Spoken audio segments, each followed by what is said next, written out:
இயேசு கிறிஸ்துவின் இனிதான நாமத்தில் இன்றைய ஆவிக்குரிய சிந்தனைக்கு உங்களை அன்புடன் வரவேற்கின்றோம். இப்போதும் ஒரு பாடலுக்கு பின்பு உங்கள் சிந்தையை தெளிவிக்கும் ஆவிக்குரிய செய்தியை கேட்கலாம்.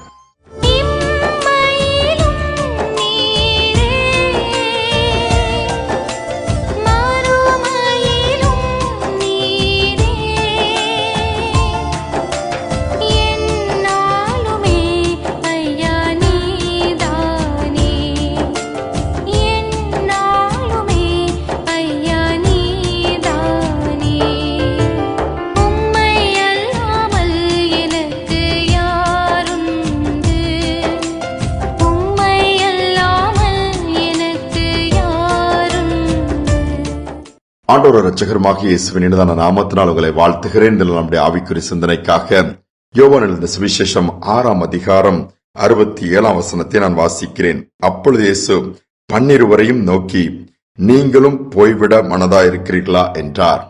எப்பொழுது? 70 பேர் இயேசுவின் சிஷ்யர்கள் இருக்கிறார்கள். இயேசுவின் உபதேசத்தை கேட்கிறார்கள், கூடவே போகிறார்கள், ஊழியத்தை பார்க்கிறார்கள். ஆனால் இயேசுவின் உபதேசம் வித்தியாசமாக இருக்கிறது.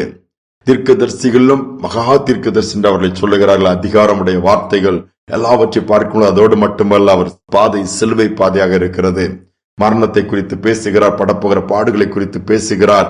எல்லாவற்றையும் சரியாக நியாயமாய் பேசுகிறபடியினாலே இம்மைக்குரியவங்களை தேடுகிறவர்கள் அவரோடு கூட பின்தொடர முடியவில்லை. இதனால் என்ன? பின்வாங்கி போய் விடுகிறார்கள். இது கடின உபதேசம், எப்படி கை கொள்ள முடியும் என்று. ஆனால் 12 சீஷர்கள் இருக்கும் பொழுதுதான் இயேசு கேட்கிறார், அவர்கள் எல்லாம் போய்விட்டார்கள், நீங்களும் போய்விட மனதா இருக்கிறீர்களா? அவர்களை பார்த்து இயேசு ஒன்னும் கெஞ்சவில்லை, நீங்களும் போயிடாதுங்கப்பா, வச்சிடாதுங்கன்னு சொல்லிட்டு கேட்கிறார். ஆனால் அவர்கள் சொல்லுகிறார், நாங்கள் எப்படி போவோம்? நாங்கள் எப்படி? ஜீவனுள்ள வார்த்தைகள் எல்லாம் இடத்தில் அல்லவா உண்டு, நீ தேவனுடைய குமாரனாகி கிறிஸ்து அல்லவான்னு சொல்லி இயேசுவை பின்பற்றுகிறார்கள். அதிலும் பின்பு ஒருவன் காட்டி கொடுத்து விட்டான், அவருடைய வாழ்க்கை முடிந்து விட்டது. மற்ற 11 பேரும் கடைசி வரை ஆண்டவருக்காக நின்று ஜீவனை கொடுப்பதை நாம் சரித்திரம் மூலமாக அறிந்து கொள்கிறோம். நம்முடைய வாழ்க்கை சற்று யோசிப்போம். இயேசுடைய பாதை கல்வாரி பாதை தான். அதான் இயேசுவை சொன்னார், ஒருவன் என்னை பின்பற்ற விரும்பினால் தன்னைத்தான் வெறுத்து தன் சிலுவை எடுத்துக்கொண்டு அனுதினம் என்னை பின்பற்ற சொல்லுகிறார். அப்படிப்பட்ட பாடுகளை அனுபவிக்க யாருமே விரும்புவதில்லையே. சுகபோகமான வாழ்க்கையை தேடுகிற சமுதாயம் அந்த சமுதாயம் மாறிடுச்சு. எந்த கஷ்டமும் இருக்கக்கூடாது, நஷ்டம் வரக்கூடாது, கவலை வரக்கூடாது, மன பாரங்கள் இருக்கக்கூடாது, ஃப்ரீயா என்ஜாய் பண்ணணுங்கிற அந்த மனநிலைக்குள்ள இன்னைக்கு வந்ததினால்தான் எதையும் ஏற்றுக்கொள்ள மனம் மறுக்கிறது, சகிப்புத்தன்மை இழந்து தவிக்கிறது. கடைசியிலே வாழ்க்கையை குறுக்கு வழியில முடித்துக் கொள்ளும்படியாக கூட்டங்களுக்கு புறப்பட்டு போகிறது. நாம் அப்படி அல்ல.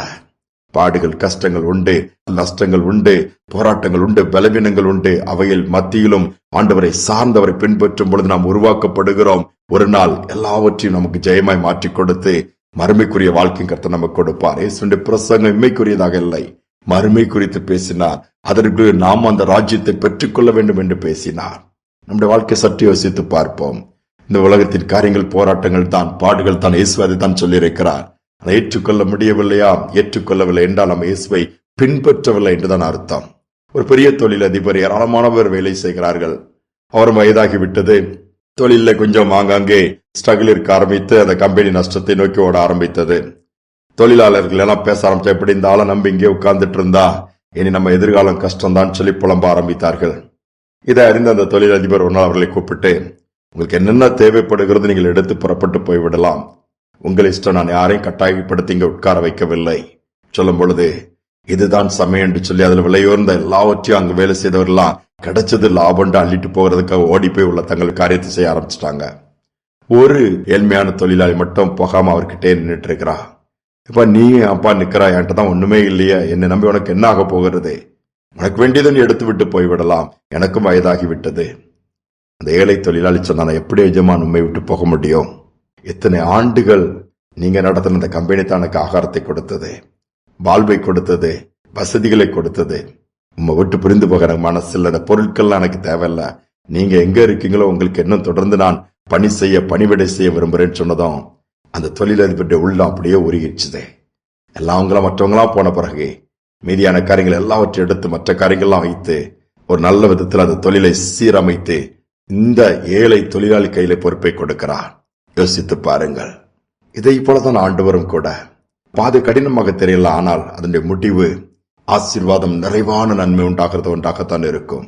சூழ்நிலை பார்த்து சோர்ந்து போய்விடாதீர்கள். இயேசுவோடு கூட கடைசி வரை நிலைத்திருக்க பிரயாசப்படுங்கள். அதுதான் இன்று தேவை. சூழலை பார்த்து எத்தனையோ காரியங்கள் முறுமுறுக்கிறோம். அந்த ஆண்டவர் ஒண்ணுமே செய்யறதில்லை, என் ஜெபம் கேட்கப்படவில்லை சொல்லவே வேண்டாம். கர்த்தர் திராணிக்கு மேல் நம்ம சோதிக்க மாட்டார். பாடுகளுக்கு ஒரு அளவு உண்டு. தாங்கக்கூடிய பலனை கொடுப்பார், தப்பக்கூடிய வழியை காண்பிப்பார். முடிவிலே அதனுடைய நன்மையை புரிந்து கொள்ள முடியும், அறிந்து கொள்ள முடியும், அதை நாம் அனுபவிக்க முடியும். நாளில் ஆண்டவர் கையில முழுவதுமா ஒப்பு கொடுத்து, ஜீவனானாலும் மரணமானாலும் எதுவானாலும் சரி உம்மை பின்பற்றுவேன் அப்பா, உம்மை சார்ந்து கொள்வேன் சொல்லிட்டு அவரை பிடித்துக் கொள்வோம். நிச்சயமாகவே நம்மை வெட்கப்பட விட மாட்டார். ஜெபிப்புமா. எங்கள் அன்பின் பரலோக தகப்பனே, இதனால் நம்முடைய சமூகத்திலே தாழ்த்தி வந்து நிற்கிறோம் அப்பா. அநேக நேரம் அநேக வேளையிலே உலகத்தின் காரியங்களினால் சோர்ந்து பின்வாங்கி விடுகிறோம்.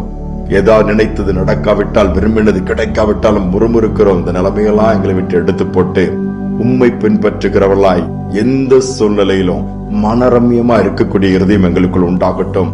அப்படிப்பட்ட சிந்தை எங்களுக்குள் துளிர்க்கட்டும் அப்பா. இதை கேட்டுக்கொண்டிருக்கிற பிள்ளைகள் ஒருவரை நம்பிக்கொண்டு சோர்ந்து போயிருக்கலாம்.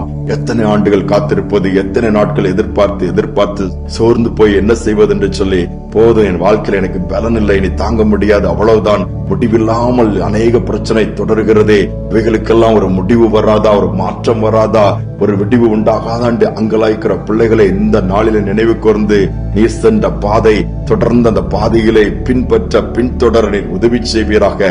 எந்த விதத்திலும் பாதை மாறிவிடாதபடி காத்துக் கொள்ளுங்க, பின்வாங்காதபடி காத்துக் கொள்ளுங்க. முடிவு பரியந்தம் நிலைத்திருக்க கிருபை பாராட்டுங்க. நீர் செய்வதற்காக நன்றி, நடத்துவதற்காக ஸ்தோத்திரம். துதிகனமை ஏற்றுக்கொள்ளும் இயேசுவின் நாமத்தில் பிதாவே, ஆமேன், ஆமேன். நாங்கள் உம்மை விட்டு எங்கே போவோம் என்று சொல்லி அந்த பேதுரு சொன்னது போல, இயேசுதான் நமக்கு எல்லாம். அவரை கடைசி வரை பின்பற்றுவோம். அந்த கல்வாரி பாதையில் போக நம்மை அர்ப்பணிப்போம். நிச்சயமாகவே முடிவிலே மேன்மையானவைகள் நமக்காய் காத்திருக்கிறது. அதை பெற்றுக் கொள்ள முடியும். இந்த சிந்தனையோட நாளை தொடர்வோம். மீண்டுமாய் நாளை தினம் சந்திப்போம். ஆரிடம் செல்வோம் இறைவா, வாழ்வு தரும் வார்த்தையெல்லாம் உம்மிடம் அன்றோ உள்ளன. யாரிடம் செல்வோம் இறைவா, இறைவா